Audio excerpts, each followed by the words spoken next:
Hi everyone, I'm Jamie Sefton and welcome to this special GI webinar with Modulate entitled Play Safe, Play Smart, Navigating Child Safety in Gaming Communities.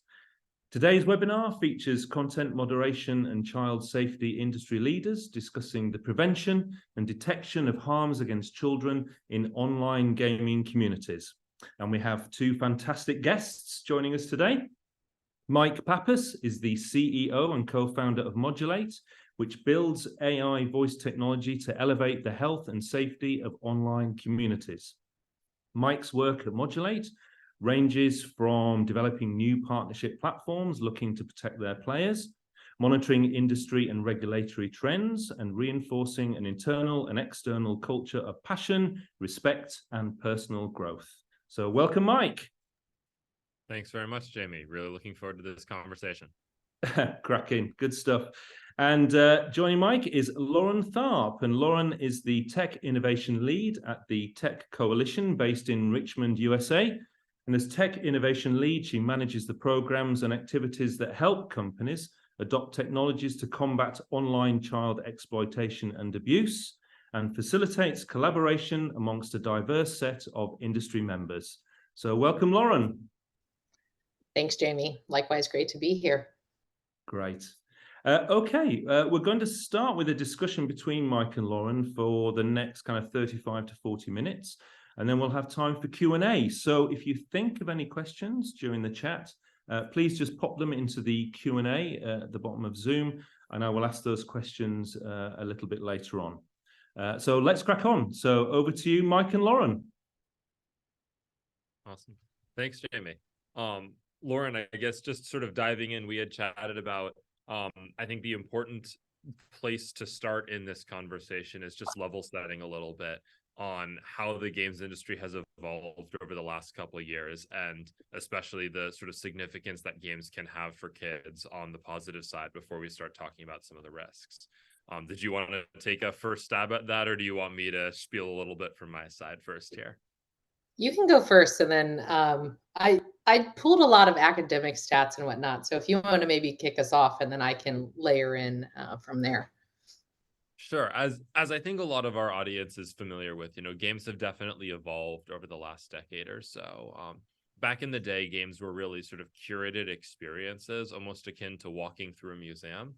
You might be doing it with a friend, but it's really going through this prepared sort of process that's been designed for you. Over the last several years, there's really been a transition of games towards something that's fundamentally more social. We've all talked about the metaverse and have different opinions about the word metaverse, but the general theme of that transition has really been towards games now being, in my mind, a little bit more akin to a mall, where there's a lot of different possible activities around, but the core activity is gathering with your friends. And then you might decide what to do from there, but it's really about fundamentally being social. So as games have become more social in this way, it's become, a new landscape in terms of the potential benefits and the potential risks for kids and frankly everyone that are participating in these online spaces. There's a lot of ways we can talk about the positive benefits of these online spaces, but one stat that really spoke to me before I let you come in with some more studies of your own, Lauren, here is the Trevor Project did a really interesting study over the pandemic looking at LGBTQ youth and their mental health over the quarantine period. And unfortunately, a lot of these kids were in places where their family didn't necessarily respect their identity, or they didn't feel like they had an opportunity or a space where they could honestly be themselves, especially during that quarantine time. So you saw mental health for youth in this demographic dropping on almost every measure over the course of the pandemic. But there was one group in the Trevor Project study that was resilient, that managed to largely endure without seeing the same kind of negative impacts. And those were the LGBTQ youth and teens who were participating in online games that gave them the freedom to design and customize their own character. Because for them, that was an opportunity for them to express that part of their identity, meet with other people who accepted them, who engaged with them in that way. And it gave them a really important outlet during a really difficult time for everyone. So that's one story, and there's many, many others, but I think it's an important sort of encapsulation of how gaming can be such a powerful force for good. Yeah, that's really interesting. I hadn't heard of that study. And I think in addition to the intersectionality that can occur in gaming environments, something else that's been really striking is the ways that we're seeing it shift to younger demographics and more varied demographics. And so there was some research recently that showed in the US, more than 90% of kids over the age of 2 are playing some form of virtual or online games. So you're seeing it skew just much younger, not just teenagers, but going into adolescence and even very young to toddler age. The other thing that's really been striking to me is seeing how it's expanded in its gender representation as well. I think among friends or parents, there's a lot of perception that, oh, boys play games and girls do not. But what we actually see is there's a much more even gender split, with some regions seeing as many as 45% of the population by female players. Where we do see some difference, of course, is in the types of games that might be played, where we see boys tend to compete more, wanting first person games, competitive games, strategy games, and girls and women tending more towards puzzle or simulation games. But I think it's been really interesting just to see how it's percolated among culture. And a lot of people, I think it's because of the benefits that you were talking about. Yeah, I agree with that, and I think especially, the pandemic changed the game in so many ways. It forced everyone to have to find ways to socialize online, and I think for a lot of demographics, it was the first time that they had that experience of socializing online in the first place. And especially for kids, we've had a lot of conversations, and there's a lot of fear, very much warranted in some cases, around the ways that growing up through the pandemic could have affected kids that didn't have the same opportunities to socialize, didn't have the same opportunity to, go out and see other kids' faces without the masks on, and, have that kind of developmental opportunity. I think all of that is real and it's all important, but I think it is also sort of worth recognizing. Yeah, there's been this entire phase shift of how we as a culture socialize in the first place, and it's shifting more and more towards online spaces, as you said, for all ages, and we really do mean all ages. And so, gaming for me, I'm a startup founder. I get asked all the time, oh, what market are you operating in? Do you work in games or do you work in social media? And for the longest time, I've kind of said, what's the difference at this point? Where's the line? It's all just being online and interacting with people. There's no clear boxes to put things in anymore. And I think that's just going to continue to grow more and more, which makes these kinds of conversations that much more important. Yeah, I would agree. And I know we're going to get into some of the risks, especially related to, how it engages with the child safety intersection. But in addition to some of the social aspects that you were talking about, there's been a lot of shifts in certain developmental psychologists thinking as well around healthy development and how gaming can facilitate that. So, in addition to just the social elements of making friends and finding a community, we found that actually it helps with things like healthy risk-taking behaviors, social or sexual identity formation, and problem solving without parents. And so we'll get into solutions and whatnot later, but I think something that gaming developers should really keep in mind is that you've created a really special place where youth see it as a place of belonging, a place where they can go through some of these developmental shifts, and do so in a place of trust with other people. And so our goal is never to say like anything is a monolith of all good or all bad, but that these are complex ecosystems. And how can we enable the good aspects, those social elements, to really shine, while being aware of the risks that are inherent? Um, do we maybe want to shift a little bit into how the gaming environments uh, create conditions that emphasize the child safety risks, or did you have more you wanted to talk about some of the healthy aspects of it? I think it's a good moment to sort of shift into that. So I mean, from my perspective, I think it's it really is kind of the double-edged sword of the same things that make games so rich and wonderful for so many kids are unfortunately the thing that allow a small percentage of bad actors to come in and attempt to exploit it. Games are, first of all, again, a place where you can just meet strangers. They're a place where you can meet people that you don't otherwise have a direct connection to. And then they are, in many cases, a place where you can immediately build a really strong emotional bond with that stranger. Because if you're joining a team and you're, going and completing a task together and, sharing skills, sharing tips, working hard to solve a problem together, it creates bonding and it fosters that bonding really, really fast. And again, that can be incredibly valuable and powerful for kids or adults or anyone of any age who's looking for a community. But, when someone is out there looking for a community, that also means that someone who maybe is coming in with an exploitative mindset sees that person as a target and wants to kind of fake being the right community to them to be able to take advantage of that person. So I think that's the kind of first entry point here is the very fact that games are such a rich ecosystem for creating communities means that sinister communities can also use them to pull people into those spaces as well. Yeah. Have you ever heard of the 4 C's of online risk, Mike? I probably have, but I couldn't recite a single one. So Well, it's a framework that's used very often to help classify and understand where online risk might be present. And I think gaming environments are really ripe for all of these. The 4 C's, and we can post this as a resource, are essentially content. So, what is the child receiving? Contact. So, how is the child participating or engaging potentially with adults who might want to harm or manipulate them? Conduct. So, what are children doing and their agency?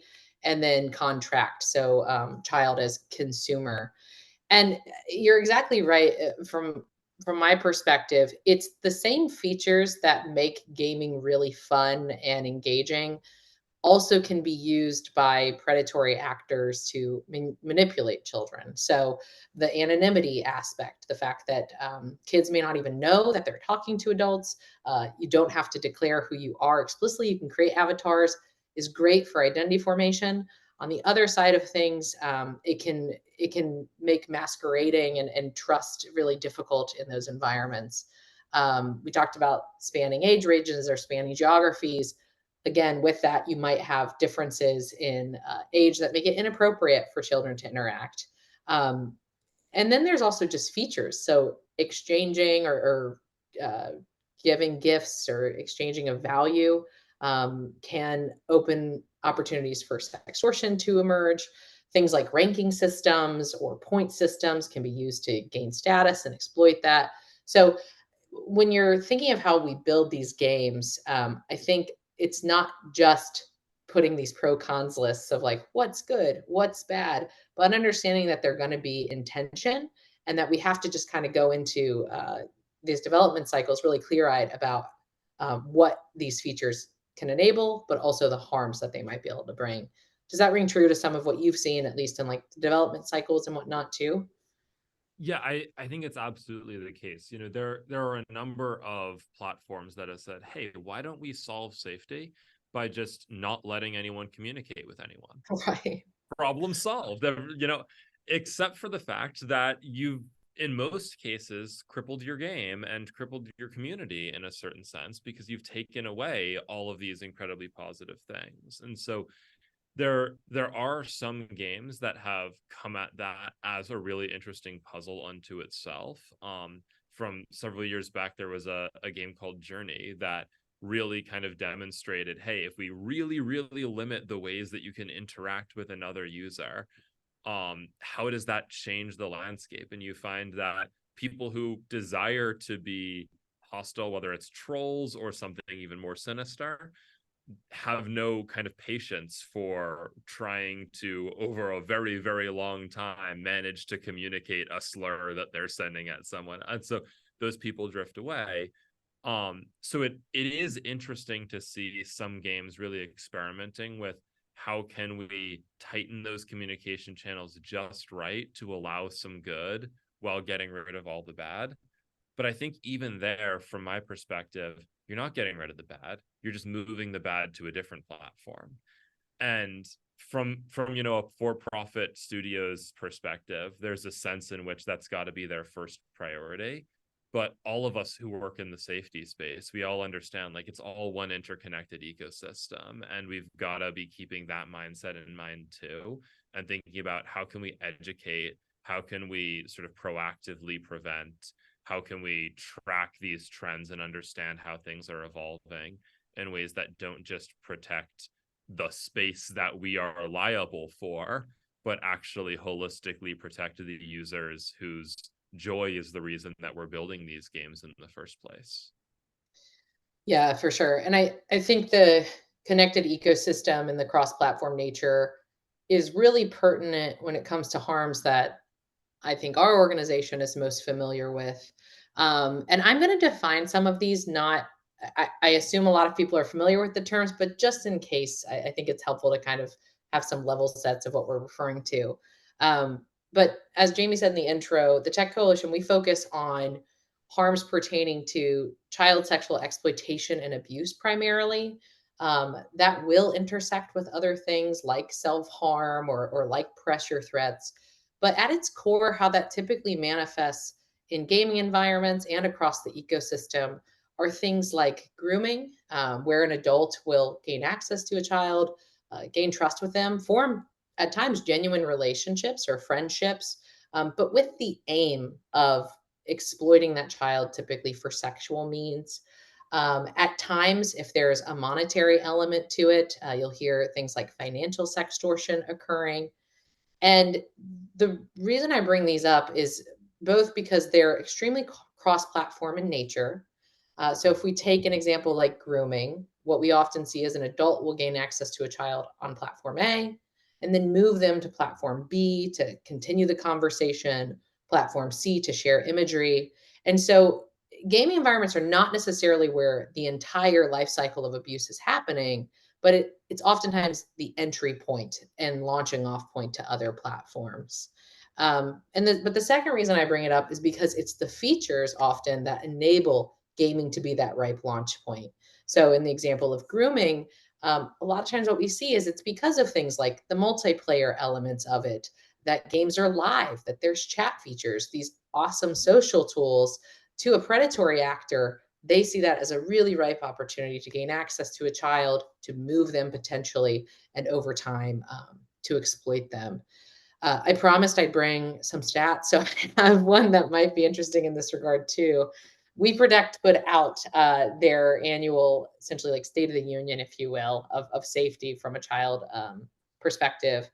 And they found that it takes an average of only 45 minutes to groom a child in social gaming environments. And they actually found extreme examples where the grooming began in as little as 19 seconds. So hugely consequential when we think about the life cycle of this abuse. It happens quick, they gain access, and if they move off your platform, it can be off to the races from there. I don't know if you have anything to kind of add or any other things from the CSEA space, or we can also look at some other harm types that you see, Mike. No, I think this is a really important point because it leaves gaming in a tough situation, right? From the Yeah. perspective of a game developer trying to protect kids, what are they supposed to do when they're clearly only one node of this very complicated ecosystem? And to your point, Lauren, when we're moderating content, we're very infrequently seeing something like CSAM in a gaming ecosystem because that's just not the vehicle where you can share that information very easily. And I don't want to say, detecting CSAM is easy, very, very far from it. But there's some amount of kind of history of the trust and safety industry figuring out how do we tackle the CSAM problem. There are some answers to that. But those answers don't do any good for gaming because gaming is dealing with a more slippery thing. And as you said, the more common, thankfully not actually very common in practice, but the the more sort of potent way that this kind of harm manifests in games is that they're often used as an entry point for grooming. But then because someone is leaving the platform before they actually get to the exploitation phase, all the game ever sees is an adult being friendly to a child. And that could be for a lot of good reasons, right? That's not inherently something that is horrible. So it leaves games in this really tough spot where I think most game developers and most especially trust and safety teams at games recognize the role that games play within this larger ecosystem. But there's a lot of ambiguity around what ought those individual games do from that limited perspective that they have control over to disrupt those kinds of harms, knowing how kind of multifaceted and cross-platform this whole sort of problem space is. So I guess that starts moving us into how do we start tackling this both as an industry and as individual platforms? Yeah.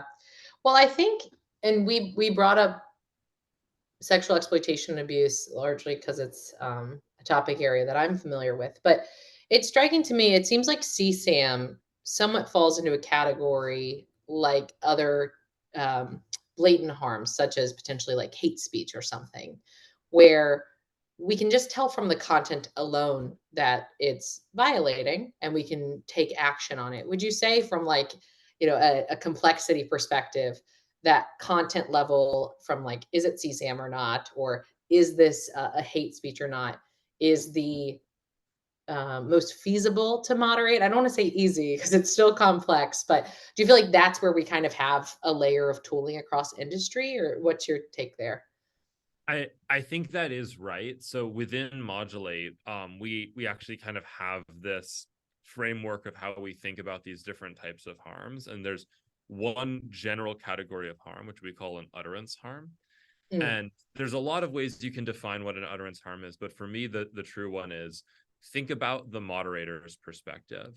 An utterance harm is something where we can say, here's the one clip, here's the one utterance that proves it. You don't Yeah. need more context. You don't need more detail. Here's one simple clip, and that's all you needed to see to validate, oh yeah, this was clearly harmful. And for, extreme hate speech or for something like CSAM, that kind of detection capability is sufficient. But then you think about really protracted bullying campaigns, sort of more subtle self-harm risks, or child grooming, or extremism grooming as well. Those are all things where there may be no single clip that is the slam dunk evidence about what something is going wrong. So even if we put aside, how does the AI figure this stuff out? Just from the perspective of the AI trying to share with human moderators what it's found and equip them to dig deeper, suddenly you've opened up this world of how do we tell that story of an evolving relationship, of this back and forth in this history where there's no slam dunk, but there's just a lot of things that make us feel a little uneasy, and it piles up enough that we would like to take a closer look. So I think there definitely is that distinct division in how you can think about moderating those kinds of content. Yeah, and that's actually why, when we're working with companies, I think this is a healthy impulse, but a lot of times trust and safety teams will start with the end in mind. Okay, we need to ban CSAM, let's implement a hash, or we need to ban hate speech, let's implement a regular expression to block keywords. But I actually encourage companies to start in a slightly different starting point, which is to actually just assess what's going on your platform. So watch it before you even are trying to fully moderate it. See what types of interactions you have, what types of connections among your players or your users are there. And also do a deep dive in understanding the life cycle of these harms and making sure that your policies and whatnot are very explicit about what you mean. Because if what we often see is that companies will just say something like, let's ban CSAM or let's ban hate speech, but then it makes it really difficult to do some of the moderation of contextual or deeper analysis that needs to happen. So a lot of times I'll suggest, actually, before we start with what solution or how do we solve it, let's start with really understanding what are the problems we want to address, how does it manifest on our platform, and then making sure that we have proper policies that look at that whole life cycle. And now we're ready to figure out what types of moderation techniques or AI we might be able to implement to support us. Yeah. Do you agree, disagree? What are your thoughts there? Again, generally agree. And to bring in another sort of modulate framework, we talk a lot here about the difference between harm detection and behavior detection. Mhm. And I think to your point, Lauren, a lot of historically, a lot of platforms have relied on things that I would classify as behavior detection. We are looking for a particular action or a particular word or phrase from someone, and it's the word or phrase itself that we've decided is good or bad. Don't Yeah. ever say the N-word. Except anyone who works in trust and safety can tell you the real world is way more complicated than that. Slurs get reclaimed in some cases, or there might be an academic conversation or a variety of other reasons why you can't just hone in on that single behavior. So for us, especially when we're looking at voice and we have the ability to understand the emotion and nuance of how people are speaking, how others are responding to the first thing that was said, we have the opportunity to focus not on which behaviors are bad, but rather look at when harm is happening. People show signs of having been harmed, whether it's them getting quiet, them getting really aggravated, them suddenly just getting pushed out of the conversation at all. There are indications that someone has been hurt. Use that as your prompt. And then you Mhm. can look at why are they getting hurt? What can we figure out about this scenario that resulted in someone being harmed? Not only does this help you a lot with things like not accidentally false positiving on friendly trash talk or something like that, but I think even more importantly, it really, really helps with these subtle kinds of harms where it's so hard to prescribe, here are the words that child groomers use, okay, we're done.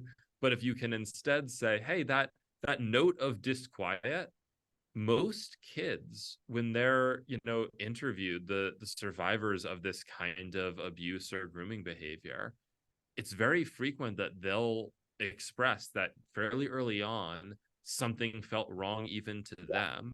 They just didn't have some support network available to bring that up. But that manifests too. And if we can see, hey, the kid has this note of disquiet, well, clearly that's not a friendly adult that they know from outside of the ecosystem. We can rule out some of those innocuous cases and start to get a much better sense of when something really is concerning and deserves that extra level of attention. Yeah, I love what you said there about the language too, and we can come back to some of the prevention. But another thing that we see is that minors have very different relationships when harm does occur of what they want to happen next too. Mm. And so, in addition to the spidey sense of something might be off here, we see typically that minors prefer to block versus report. They actually like rehabilitative stances. So they don't necessarily want their buddy Tommy kicked off the game. They would just want Tommy to knock it off. And so I think when we're developing these structures too, being really cognizant of the language that we're using, if your reporting form is layered in legalese, that's going to be really tough for a child to navigate. Or if the only option is to immediately go to blocking users, we actually find that that doesn't tend to create the type of safe environment that kids enjoy. So how can you think about rehabilitative justice? How can you think about adding some nudges like, hey, that wasn't too nice. What if we think about phrasing it this way, or asking kids like, how did this conversation make you feel? We actually see that kids are very open to talking about it. They have that spidey sense. They know when something's off. And it's about giving them the tools to be able to assess those situations and take action versus coming in with like a heavy hand of just banning things outright. Yeah. I think that resonates a lot, and it's something that when we've had opportunities to speak with parents, it's something that we kind of parrot in the physical world too, is right. Mhm. The problem is when the kid sees such a sort of binary black and white decision of either I get this person in a ton of trouble or I say nothing, they're very inclined to saying nothing. And so finding ways to make it really clear that there is an understanding of shades of gray, that, you know, if you're a parent or if you're a platform, the kid coming and saying, I don't feel good about this interaction, is not going to accidentally get their friend in trouble. It's just going to lead to a conversation. It's going to lead to someone being there to help you and making sure that you're okay. And we can behind the scenes be building up patterns and building up an understanding and figuring out, okay, if that actually is a groomer, then we should take a more definitive action against it. But it's not on the kid to decide, hey, I need to flag that I want this person banned. We should be giving the kid as many tools as possible to express whatever tiny notes of unease they have. And then we can come in and both offer education and support to the kid, as well as intervene in whatever way is appropriate for the potential aggressor. Yeah, I have a question on this from your perspective. A lot of what we've talked about is somewhat dependent on understanding the context of what's being shared, maybe even understanding or estimating the ages of your users. How do you recommend that companies think about balancing these safety questions and context questions with privacy and the right for uh, children to be able to engage and not have their communications monitored and whatnot too? So how do you think about that tension between privacy and safety? It's a really tough and nuanced one. I always, as you kind of seen even in this webinar, I always like to fall back to the physical world. Have Mm. we ever had to solve this problem before? Well, for me, I can look at, how do we approach bringing kids to the playground? For most people, they don't loom behind their kid watching and listening to every single thing that they say. But most people also don't leave their kid at the playground and go home and wish their kid the best of luck. More often, it's kind of a middle ground of maybe you're hanging out over at the sidewalk, chatting with the other adults, but watching your kid out of the corner of your eye. Not necessarily enough to know everything that's going on, but enough to see, hey, there's a suspicious adult walking up to them, or hey, there's a bunch of other kids pointing and laughing, which in turn prompts you to get a little closer, get a little bit of a better understanding of what's going on, and decide if you need to intervene, or maybe that suspicious adult was just one of their teachers and it's totally innocuous. So in the physical world, we've kind of recognized that in order to find this balance between safety and privacy, you need to, in fact, find a compromise between safety and privacy. You can't have perfect privacy and you can't have perfect safety without, you know, compromising so heavily on the other that it becomes impossible. But you can find a balance where, again, you're not starting out by saying you have no privacy, you have no opportunity to do anything without someone watching over you. You can say, hey, look, we are starting out by watching out of the barest corner of our eye. We're just looking for those notes of unease, those reasons why something is potentially scary. And that's going to cause us to take a closer look, and then a closer look, and then a closer look. It's only if everything turns out to be as bad as we think it might be do we actually get to the point of doing kind of a full transcript and full analysis. This is a little tricky because from a legal standpoint, most of the bills that are kind of in place around this stuff, they don't really have this sense of how much privacy do you have. They're kind of written to just say either you have privacy or you don't, end of story. And so the methodology that I just described is perceived by some of these things as you don't have privacy. I think that's one of the biggest things that's really important for us to kind of clean up, both nationally and internationally, around legal and privacy, or safety and privacy legislation, getting them to play a little nicer with each other and having that recognition of it doesn't have to be complete perfect privacy or nothing. There is a middle ground where it can be possible that someone finds out what's going on, but only if a sufficient number of checks are passed that it makes sense for them to take that closer look at that point. Yeah. I have thoughts, but I also just realized my video is flashing on my face, and I am going, if it's okay with you, I'm going to shut my video off so that way it doesn't disrupt people's viewing experience. Fine with me. I assume everyone can see that, so my apologies. Yeah, sorry about that, Lauren. I think you're having a bit of a disco over there, I think. So Yes, and we'll get it sorted. But it's a fascinating conversation. We're getting some questions coming in as well, which is fantastic. So keep those questions coming in. We'll talk again for another sort of 5 minutes, and then we'll come to some Q&A. Great. I think I got it fixed. Fingers crossed. Good stuff. Looking good to us. Yep. Thanks. Yeah, I agree with you. And actually, before we go to Q&A, I do want to make sure we have time to maybe touch on some of those technological advances and ways people could think about this. But on the privacy question, something that I think has been really fruitful lately is just inviting those stakeholders to the table.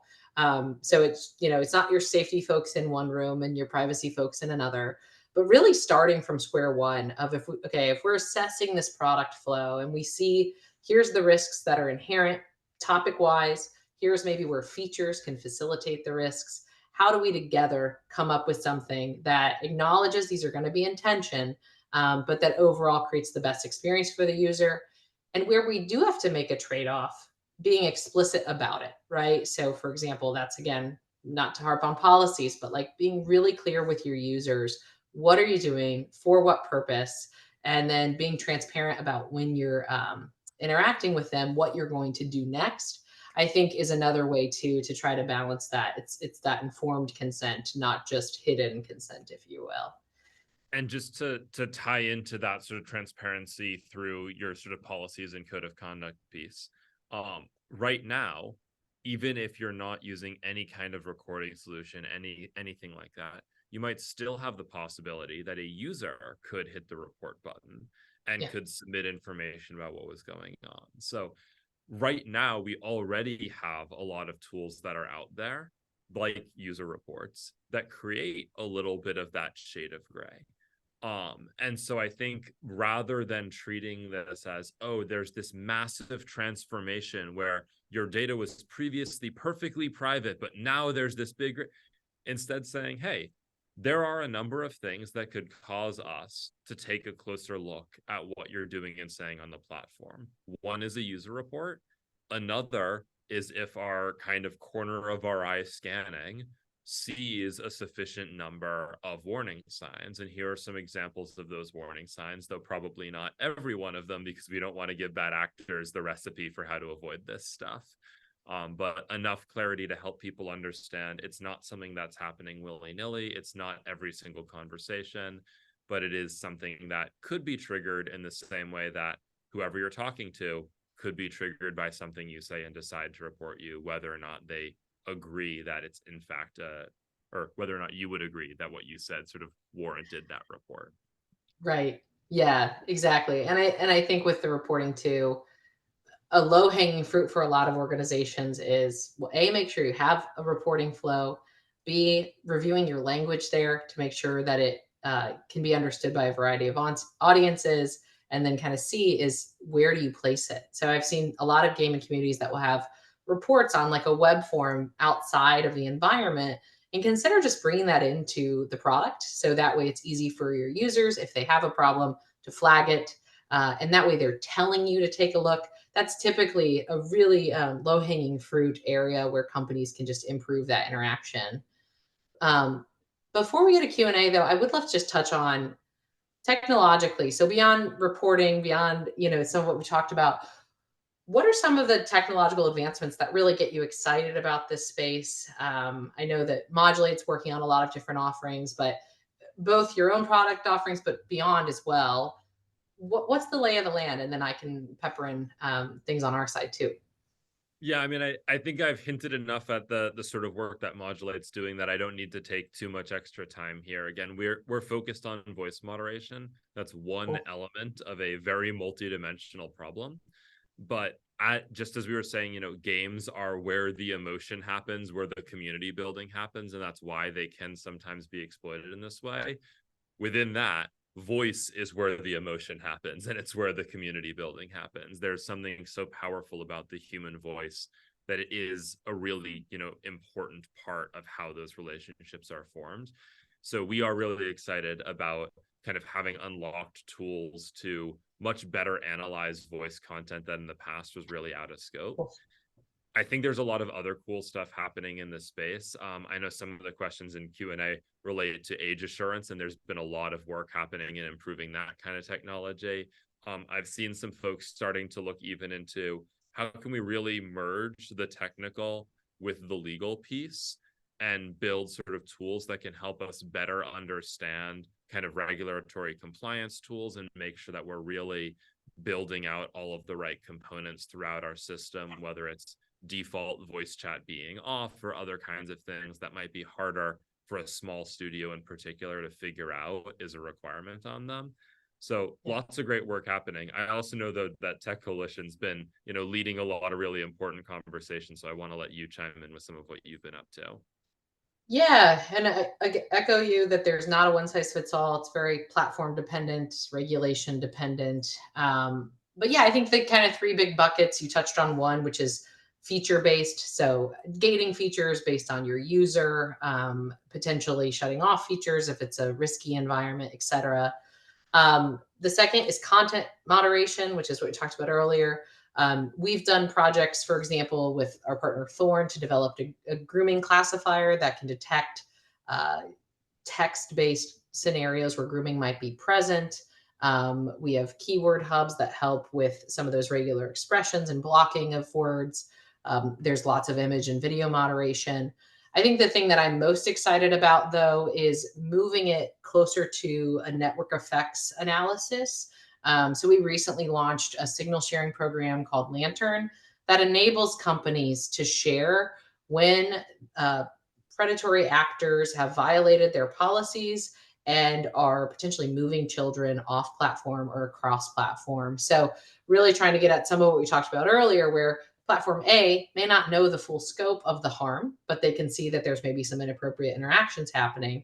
Being able to now share that across industry and get us just more effective and better at preventing the harm before it gets to an egregious level, but also adding deterrence. So we also want to make sure that we can help the adults in these situations get the help that they might need and adjust their behaviors as well. So there's a lot of offerings there and a lot of different layers, but maybe we can go into the Q&A and just see what questions folks have, and we can go deeper as needed there.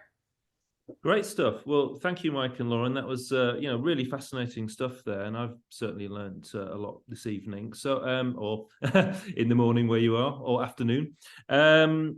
We'll come to the questions. We've got some coming in. So I'll go to the first one. To Mike's point that gaming is becoming more and more like social media, why do you think gaming companies are not becoming stakeholders in the child safety space beyond anti-bullying in the same numbers that social media companies have? For example, investing in anti-grooming CSAM, that side of things.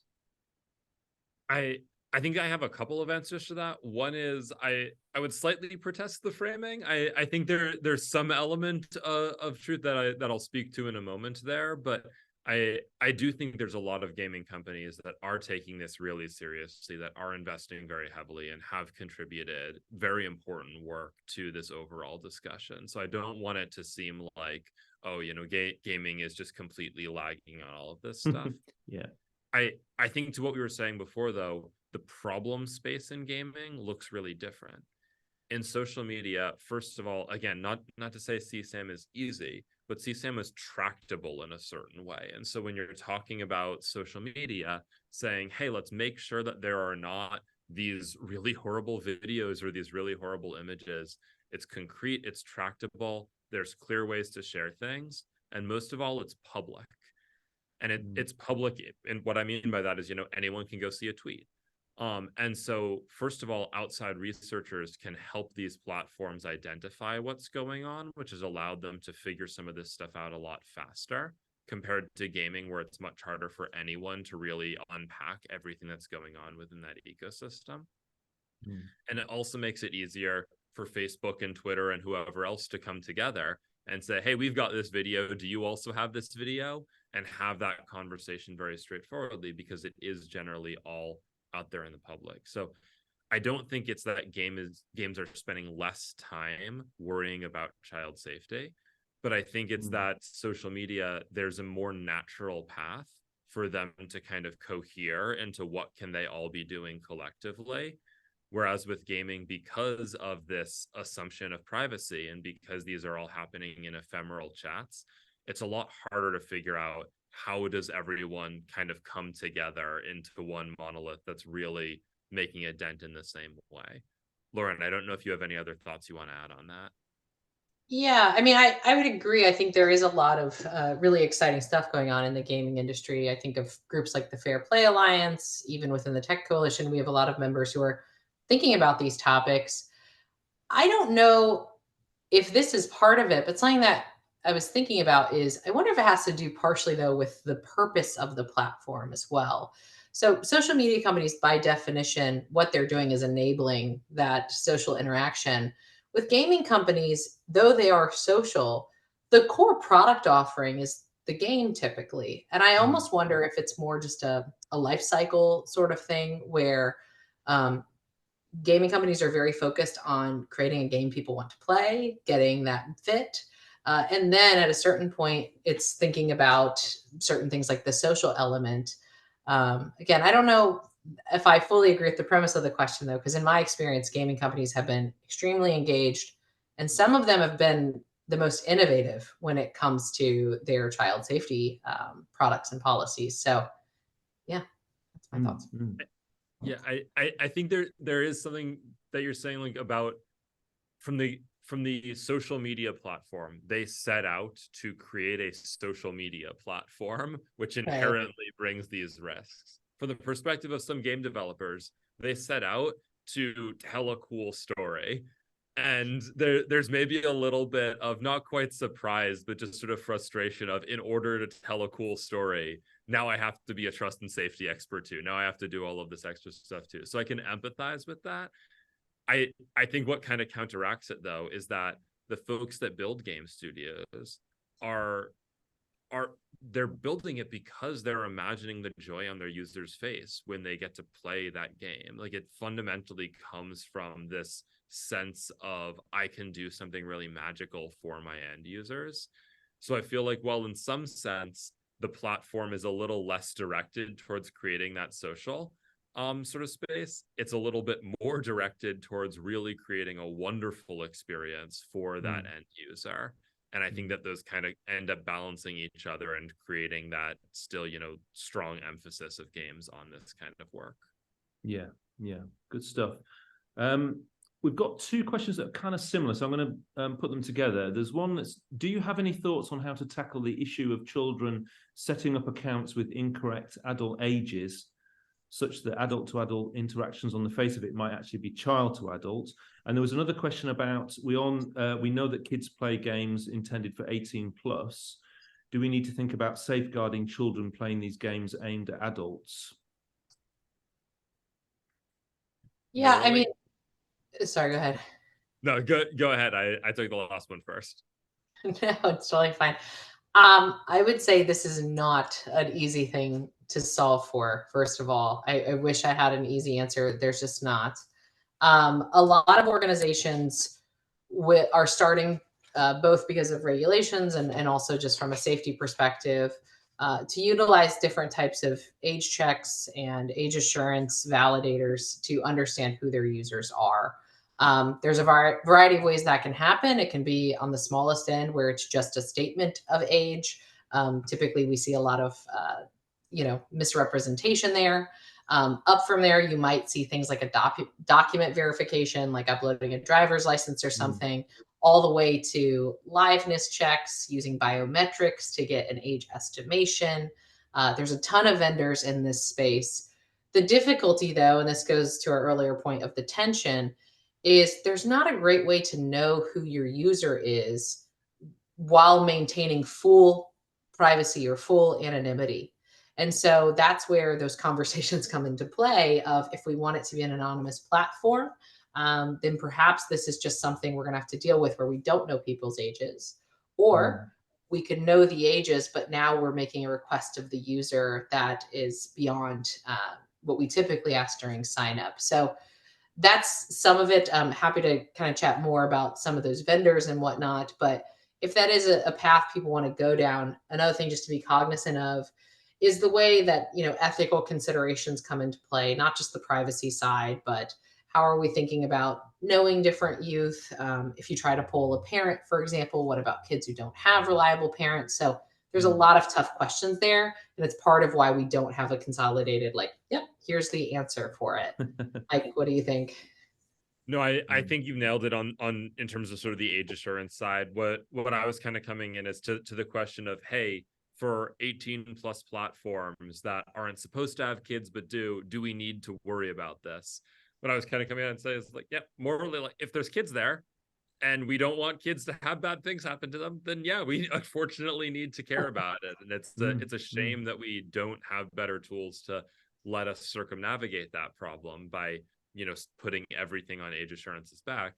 But the truth is, no, we need to take into account the reality of who's using our system and not just who it was designed for. And that's been true for a while, but it's been increasingly reinforced with some of the new legislation coming out on things like the OSA, Online Safety Act out of the UK, that are pushing really hard for this kind of awareness. Yeah, I think it's facial recognition, I think is, and I've seen that tech with a few companies using that.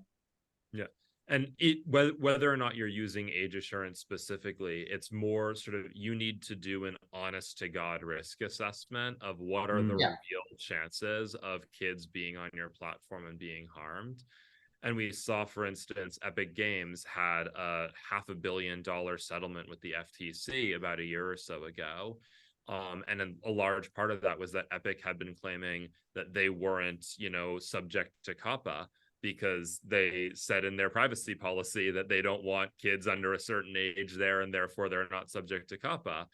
But then they had, back to school ads, and they had so many kids on their platform, and it was very, very difficult to argue that there wasn't a real risk to kids, independent of who at their core they originally sort of thought that they were marketing to.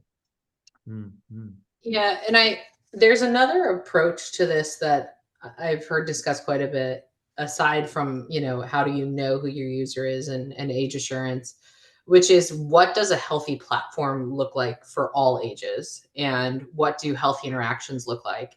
And starting there, and basically saying, we're going to be somewhat agnostic about the age, because we know we have minors. We don't have a good way to know who they are. And so instead, we're just going to start with, this is what's acceptable across every user on our platform, defaulting to assuming that is including minors and understanding the regulatory effects of that, and designing from there forward. But yeah, just be cognizant too, because there's a ton of regulations coming on this front. And in addition to no one size fits all per platform, this is going to get even more complex as these bills come into effect. Yeah. It's such a complex topic. We've only got an hour, and it's there's so much stuff about different regulations, different countries, and there's so much to go through. We'll try and get through these questions though. So the next question: do any gaming companies have good public examples of non-legalese terms of service expectations when using their platform? Can you think of any good examples? I have two that I typically point to. One is Riot Games. Their terms of service has all the standard legalese, but every section, roughly every paragraph, first has a header that is written in human words intended to be understood by a general audience. And it's really designed to make that as accessible as possible while still navigating kind of the legal liability protection that they need. The other one that I like to point to is Rec Room. Rec Room is a VR experience, and one of the cool things that they do is, when you load into the physical space, their code of conduct is actually there on the wall in the VR space that you have stepped into. Nice. So instead of it just being a legal document somewhere else, it's really something that is made into a part of the space and becomes much more accessible and understandable to people because it's more directly linked to their experience. I recently got a briefer on Zeppeto's Teen Safety Center, which I thought was really interesting. They have youth guides both in their safety center, but also using some of the avatars. And I know they spent a long time, for example, making sure that the avatars had characters who were non-binary, characters who were, of all different shapes and sizes. The language is very much geared at a youth audience. So they give introductions about safety. What do I do if I don't feel great? They do things talking about like, hey, pick a fun name for your avatar, but make sure it's not your identity. So I've really been encouraged by what they've been doing outside of this. Is not so much aimed at language that's easy for youth to understand, but I've been impressed with a lot of the policies that Twitch has been implementing. They have some pretty robust policies that are interesting in terms of like off platform and whatnot. So that's less in terms of how it's phrased and more just what it covers has been really interesting to watch their evolution. Mm-hmm. Got a question here, and it could almost be from myself. What can parents do to keep their minor children safe in multiplayer games? How can parents get that view of standing off to the side in the park without stifling their child's ability to benefit from the positive side of gaming? It's exactly that thing, isn't it? Yeah. First thing that I'd say is ever play with your kids. Like if you want to actually create that positive association and ultimately build the trust for them that when something goes wrong, they can come talk to you. Games can't be that thing that they understand that you don't understand, that's foreign to you, that's weird, that's only for children. It needs to be something that you're willing to participate in, even if it's only every once in a while, showing them that that's a space that you're willing to step into and can engage with them. It goes a massive amount of the way towards building the trust so that they can and will come to you if something problematic does start to happen there. Yeah, that's great. Yeah, I think also in addition to playing, most of it is involving communication, but asking your kids what games they're playing, what they're seeing, because there might be stuff you're not even familiar with. A lot of platforms do offer different parental resources. They might offer different controls and whatnot. I know Discord's been doing a lot in this regard. Snap recently released some things. So allowing parents to have some choice. But also having the conversation of both the good and the bad that happens on platforms is really important. We often talk to parents and say, it's probably not if your child, for example, sends a nude, it's when. It's going to happen. And being as a parent clear-eyed about these things and just opening up the conversation is huge. And I do think, surfacing resources easily for parents too, of like what happens if your child is in a situation where they're being sextorted or something. Because oftentimes parents also are in that crisis mode and they're trying to keep a poker face with their child, but behind the scenes they're panicking because they don't know what to do. So also as a gaming platform, providing easy ways for the parents to get resourcing, I think is really important. But echoing what Mike said as well. Yeah, good stuff. We're really running out of time, I'm afraid, so I haven't got time for any more questions. So would you like to kind of sum up what we've been talking about today and any particular points that you think have been really important to sort of get across to our audience?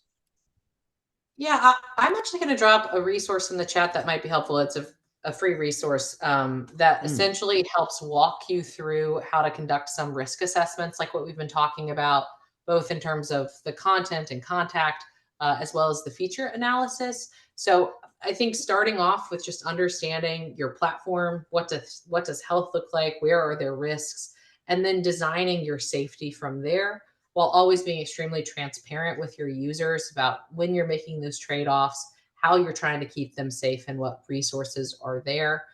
Mike, I'll let you have the final word on the summary here. Honestly, I don't think I have something better to offer than that. What I would just sort of offer is the combination of one, there's no magic bullet here, but on the flip side, you don't have to reinvent the wheel either. There's so many wonderful people out there who are really tackling this problem in really powerful ways. Lauren and the Tech Coalition very much included. And, some of this great material that you've put together has been super helpful, I know, for us, many of the platforms we work with. But You know, I hope folks just kind of leave this recognizing, one, all right, we've actually got a challenge in front of us. We can't hide from it. We can't ignore it. We can't just snap our fingers and make it go away. But also, we have tools, we have allies, we have resources. This is achievable. It's not insurmountable. It's not something that we can never figure out how to do. It's real work, but it's work that's incredibly important, and that you'll have all the support that we can all muster when you're going out and doing it. Fantastic. Well, thank you to you both. Thank you to Mike and Lauren for the fantastic conversation today. You can sign up to Modulate's newsletter at modulate.ai, and you can reach out to Lauren as well at technologycoalition.org. And do check out the link before we go off air, which has some fantastic useful information in there. So we are recording this webinar as well, so you'll be able to view it again hopefully in the next few days, so look out for that. Thank you to you all for tuning in today and asking questions. Some great questions there. You can catch up with the latest news and features on GamesIndustry.biz. But until the next webinar, thanks for joining us, and see you all soon. Cheers. Thank you.